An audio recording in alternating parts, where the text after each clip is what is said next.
another video on character building and how we do it in the Little Acorns to Mighty Oaks homeschool household, what we do here. All right, so we do devotion. Devotion time can range from like a 5-minute devotion to sometimes like an hour. It really does depend on the day, the time, the just literally how the children are, like the vibe of the children on the day, if they've eaten or if they haven't, so it depends on the time of day. So if we just do devotion as soon as they get up, it might be 15 to 20 minutes, like maybe half an hour. Sometimes if it's after food, or we might even do it over breakfast. Like, it really does matter. We don't do devotion at a specific time, but we make sure we get it in the day. All right, so so the length of devotion will kind of change, so we don't always do it the same way. So we've got lots of little different things that we've got, like a devotional book. We've got these are pretty good. How Great Is Our God and Indescribable by Louis Giglio. He is a genius. I don't know if you've ever heard his sermon on If Earth Was a Golf Ball and Laminin. Oh, come on now, Louis, come on. Right, so we've got these two, and they're like literally a day. You can just pick one. There's 100 in each of them, and so you just read it, and then it's got a prayer at the end. And so these ones are based on like science, and how science and God and nature, like how it works together, how great our God is and how indescribable our God is. It's great. So it brings us all back to just how amazing God is. So that can be 5 minutes, depending on the actual, if there's something they're interested in. My children are really interested in animals and all this kind of stuff. So if it's on any kind of animal, they will probably go further in. Oh, mummy, do you remember the tigers do this and the lizards do that and all that kind of stuff? So that could go on for a while. We also have these little babies, devotional dippers. These are really good for quick devotions. We've got 3 of these. These are key Bible words. Let me just give you an example.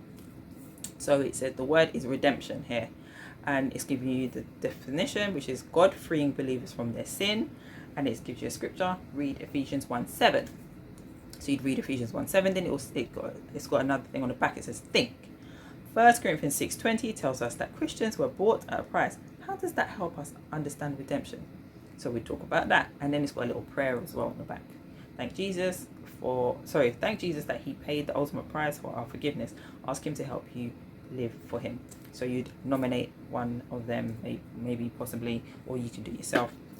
There's this is a pack of 3, I believe. So you've got key Bible words, prayers, and God.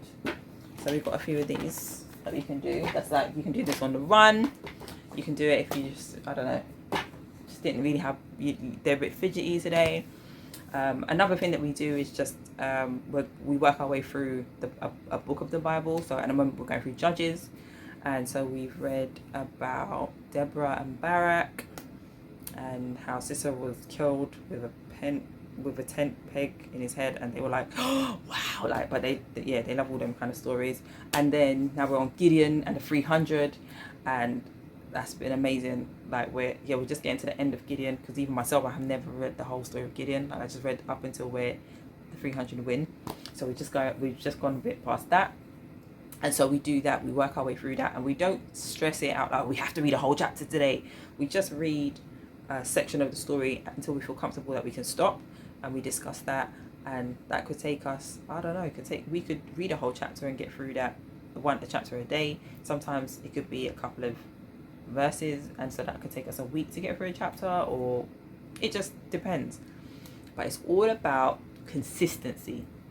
So setting your intention about what it is that you actually want to do. I want to have devotion with my children, but I want them to understand.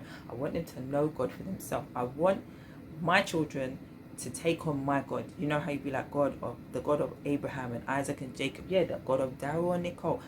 I want my children to be like, yeah, my mom and dad's God, that's my God. And so we take the time, as hard as it might be sometimes when they're very distracted, because you know that the attention span can be like this sometimes. We're just very intentional to just make sure that we're very consistent with it. Whether it be 5 minutes, whether it be 5 hours, it just depends. And it's okay. Just constantly having the word around and in and around them and about them, and over them, and it's just be consistent.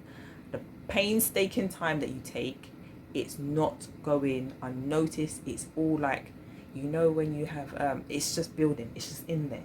It's like reserves, and then there will be something one day that it will just resonate with them, and you just it will just come out, and then they'll be like, I don't even know where that. Yes, it's because of all the years of stuff that I've been pushing in there.